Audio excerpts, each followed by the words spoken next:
man. But so we accept, right? Are we accepting that all the things I just suggested have happened? If you don't let me finish, then we can't really have a conversation here because you've got a very biased perspective here. I'm not biased at all. Angle. I'm giving you facts. What happens when a former Trump advisor goes on live radio expecting an easy interview and then completely unravels after being asked one simple question? Well, that's exactly what you're about to see. And trust me, this exchange gets more painful by the second. Before we dive into the full story, comment where you're watching from, and don't forget to like and subscribe so you don't miss the next one. Because what started as a confident defense of Donald Trump quickly turned into a masterclass in dodging questions, backtracking, and completely falling apart under basic pushback. Let's get into it. Let's talk about J.D. Vance. He is in town. He's in Kent, I believe it is, at Chevening, the Grace and Favour mansion for the Foreign Secretary David Lammy, where he's spending a couple of days before holidaying in the Cotswolds with his family. He's had another dig about the lack of free speech, as he sees it, in the United Kingdom, saying he has raised concerns, and will continue to, that the West, including Britain, is censoring rather than engaging with different opinions. You might remember he's previously suggested that free speech is under threat in this country. What on earth is the bloke banging on about? Dr. Jan Halper-Hayes is a former consultant to Donald Trump's presidential transition team in 2016, former chair of Republicans Overseas UK. Jan, great to have you with us here on LBC. What's J.D. Vance talking about? He's got this bugbear, hasn't he? Got this chip on his shoulder about Britain having lost the right to free speech. What is he talking about? Morning. Well, good morning. It's funny that you think that he's taking a dig. Do you not think that when an 82-year-old man is arrested for posting something on Facebook, that is not a form of censorship? Well, it depends what he posts, doesn't it? Depends if it's legal. Well, what did that 82-year-old man post? Well, let's back up a minute here. If we are starting to scrutinize everything that someone says, if we're arresting them because hold on a minute. What is the? You mentioned a specific case there. What is it this 82-year-old was arrested for? Honestly, I can't remember, but what I do remember... You're telling me that it's outrageous that an 82-year-old man was... Back up a minute. No, sorry, this is important because you just said this is an example of free speech under threat in the UK, but you can't tell me what he was arrested for. I don't remember the So why are you bringing it up then? I brought it up as an example that if we are scrutinizing what an 82-year-old man posts on Facebook... But you can't assess that without knowing what he said, can you? Well, you know what? Let's just say I brought up a wrong example because I don't have the context Could it possibly be because it's all a load of nonsense and free speech isn't under threat in the UK at all, which I think you've just demonstrated respectfully? You know what? I've been there I've lived in the UK for 24 years. And yes, I do believe that censorship, it started with political correctness. Right. And as political correctness moved from accusing people of microaggressions and then people getting triggered over what somebody said, it has been a form of putting a speech straitjacket on people. So what can't you say in the UK right now without being arrested that you think people should have the right to say? You know what? That's a very good question. It is. Thank you.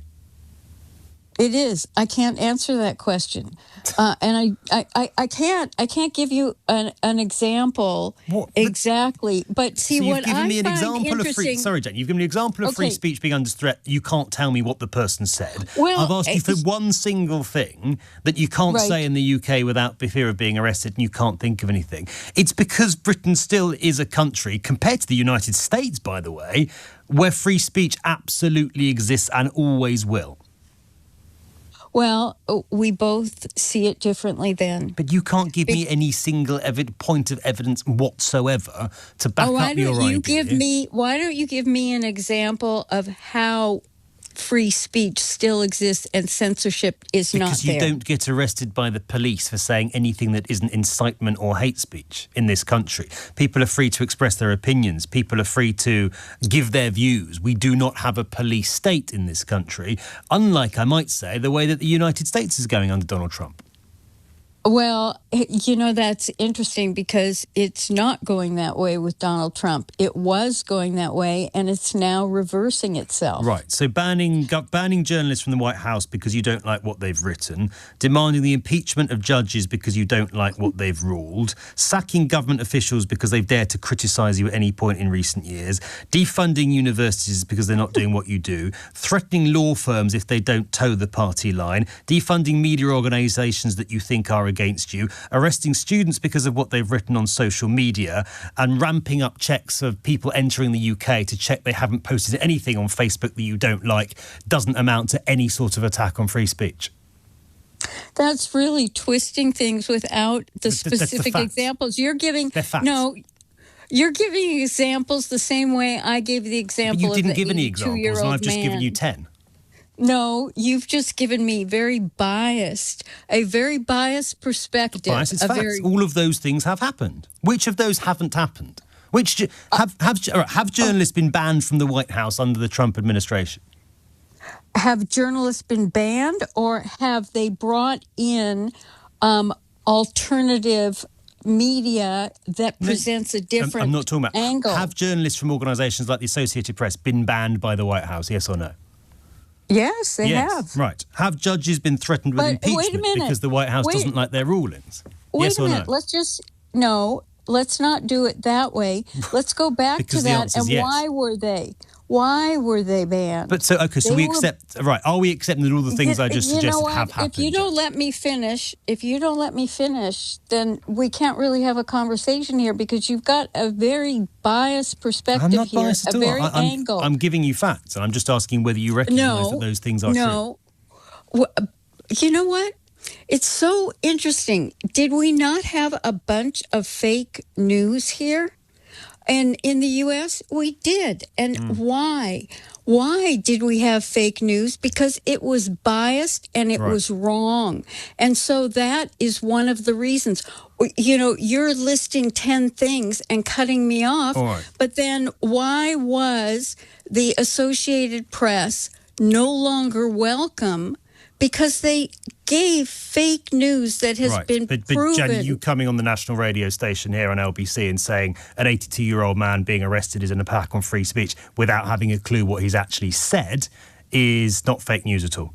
It's not. It's not that I haven't had a clue. I can't remember the specifics. Right. But the fact that. But how can you know it's an attack on free speech if you can't remember what he'd actually said? Well, it's very interesting because you started this off by saying J.D. Vance had a dig. And so we don't get to have an intelligent discussion about whether there really is censorship going on, if people are afraid to speak out. But he has had a dig, and that's his own language. He said previously when he talked about the UK... No, you called it a dig. Well, He made a statement. He made a statement. He made an observation. His language previously, I need to beat up on the UK. So don't try and tell me that he's not having a dig when he himself has admitted that he, as he put it, needs to beat up on the UK. We've got to leave it there. Thank you very much, Steve, for coming on. Jan Halper-Hayes, former consultant to Donald Trump's presidential transition team in 2016, former chair of Republicans Overseas UK. And honestly, this is the part that completely exposes the problem. You've got someone presented as a serious political voice, a former Trump advisor, someone clearly educated, someone who's supposed to come prepared. And yet the entire argument collapsed the second basic follow-up questions were asked. That's what made this exchange so brutal to watch. Not because the reporter was shouting, not because it turned into chaos, but because all he did was ask for evidence. Simple evidence. And suddenly, everything fell apart. If you're going to go on national radio claiming free speech is under attack in the UK, then surely you should be able to provide at least one clear example you can actually explain. But instead, every answer became vague, defensive, and full of distractions. And what makes it even more ironic is that many of the actions people criticize in the United States right now involve attempts to pressure critics, attack media outlets, punish dissenting voices, and control narratives politically. The reporter listed example after example, and instead of directly responding, the conversation immediately shifted into accusations of fake news and media bias. That's become the pattern. Whenever the facts get uncomfortable, the discussion suddenly becomes about the messenger instead of the message. And that's why this interview landed so hard online, because it showed what happens when talking points meet real pushback. The confidence disappears very quickly when there's no solid argument underneath it. But let me know what you guys think down in the comments. Do you think the reporter exposed the contradiction completely? Or do you think the Trump advisor had a point? If you enjoyed the video, make sure to like, subscribe, and I'll see you in the next one.